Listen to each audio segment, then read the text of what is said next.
안녕하세요. 역사테마기행입니다. 오늘은 조선시대 서원 건축의 백미 병산서원을 찾아갑니다. 그렇다면 병산서원은 왜 조선시대의 가장 아름다운 사원으로 꼽힐까요? 그 이유를 찾으러 지금 바로 병산서원으로 함께 떠나보시죠.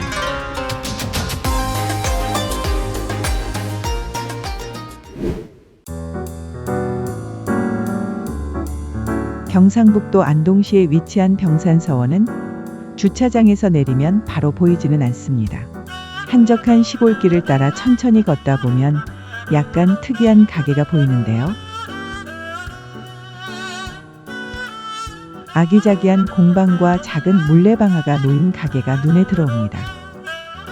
커피 향이 은은하게 퍼지는 그 앞을 지나 발길을 돌려 안쪽으로 들어서면 조용한 산속에 포근히 안겨있는 병산서원이 서서히 모습을 드러냅니다.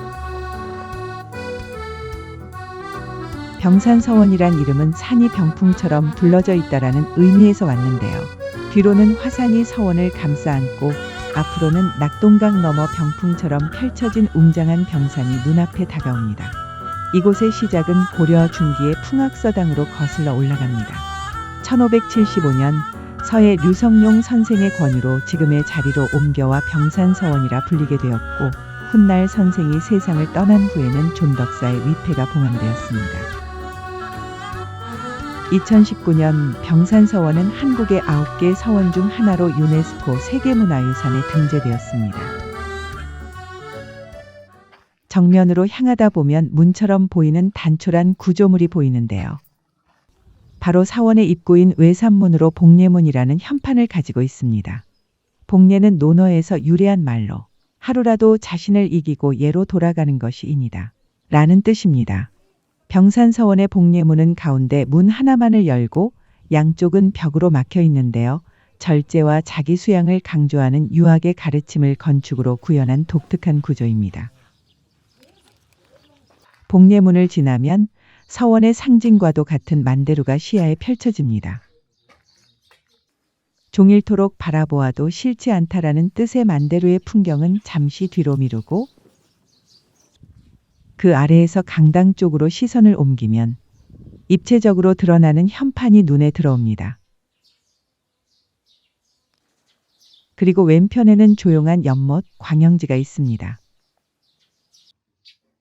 광영지는 빛과 그림자의 연못이라는 뜻으로 맑은 수면 위로 하늘과 구름이 스며들 듯 비춰지고 사색을 위한 작은 정원입니다. 만대루 아래를 지나면 병산서원의 중심, 입교당이 우리를 맞이합니다.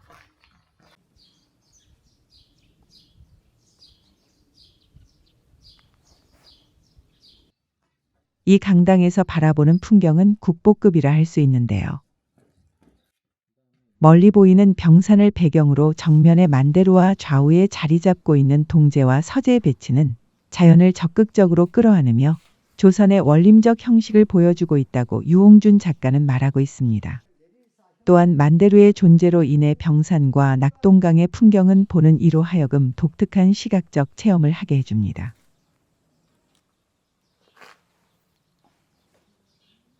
병산서원은 1863년 조선 철종으로부터 사익을 받아 국가가 그 가치를 공식적으로 인정한 서원이 되었습니다.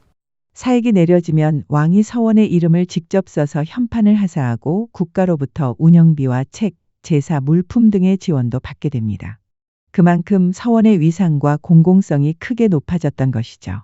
하지만 병산서원은 사익이 결정되고 난 직후에 철종이 사망하여 국왕이 직접 내리는 현판을 받지 못했다고 합니다. 강당은 입교당이라고 하며 오른쪽에 있는 방을 명성제라고 하는데요. 여기에는 병산서원의 원장이 머물렀던 장소라고 합니다. 그래서 원장님 방의 앞에는 조그마한 마루도 이렇게 마련되어 있다고 하네요. 또한 반대편에 있는 방을 경희제라고 하며 교수들이 머물렀던 장소라고 합니다. 또한 강당의 뒤에서 보아도 강당의 가운데에 열린 문을 통해 앞쪽의 풍경도 보이는데요. 병산서원의 건물은 정말 정교하게 위치를 계산하여 건축을 하였습니다. 강당 좌우에는 학생들이 기거하던 동제와 서제가 있습니다.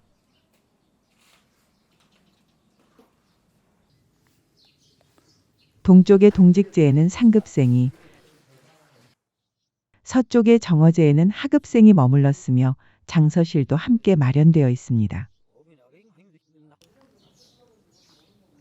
마루 아래에 있는 구멍은 연기가 통하게 하여 벌레를 막던 장치로 조선 시대 선비들의 생활 지혜가 담겨 있습니다.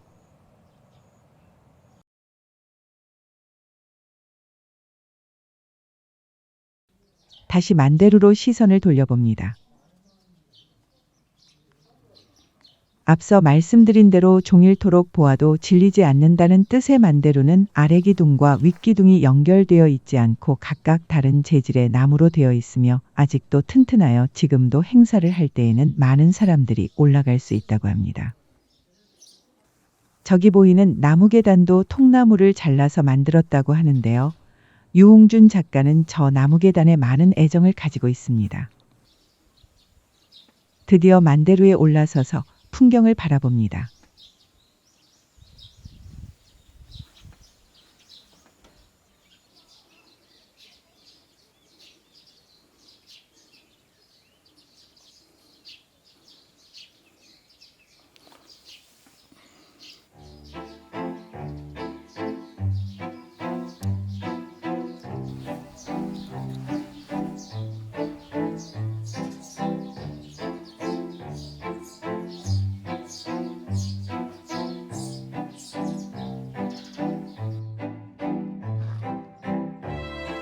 이제 강당 뒤편으로 가보면 오래된 배롱나무가 보입니다.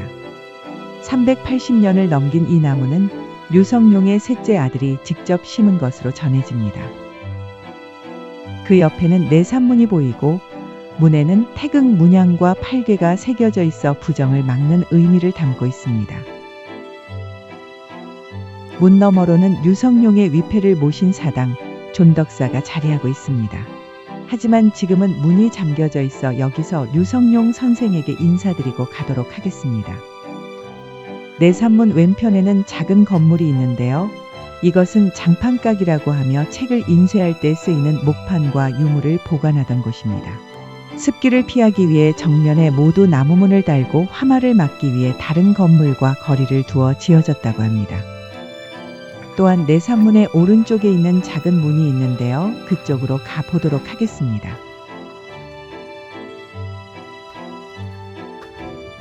건물을 지나면 멀리 동그란 달팽이 모양의 벽이 나오는데요. 달팽이 모양 뒷간이라고 합니다. 안이 궁금하여 최대한 안이 보이는 방향으로 가보았는데요. 안쪽의 모습이 거의 보이질 않습니다만 조선 선비들의 유머와 실용 정신이 엿보이는 공간입니다. 이렇게 병산서원은 지금까지도 조용히 깨끗하고 건강하게 그 모습을 간직하고 있으며 이렇게 잘 보존해 주신 류성룡의 후손분들에게 다시 한번 감사의 마음을 갖게 됩니다. 서해 류성룡 선생은 혼란한 시대 속에서도 올곧은 도리를 지키며 학문은 현실을 밝히는 등불이 되어야 한다는 신념을 삶으로 실천한 인물입니다. 병산서원은 그 가르침을 고스란히 품고 있는 공간입니다. 자연과 가장 조화롭게 어우러진 건축. 절제 속에 깃든 기품. 건물마다, 나무마다 기둥 사이 고요한 틈마저도 선비의 마음과 자연의 숨결을 고스란히 느낄 수 있습니다. 그래서 병산서원은 단지 오래된 유산이 아닌 조선 서원 건축의 정수이자 한국에서 가장 아름다운 서원이라 불리는 이유가 됩니다. 오늘 우리가 마주한 병산서원은 시대를 초월한 배움과 성찰의 공간이자 지금도 우리 곁에서 살아 숨쉬는 공간입니다. 오늘의 여행은 여기까지입니다. 시청해 주셔서 감사합니다. 다음 유산에서 뵙겠습니다.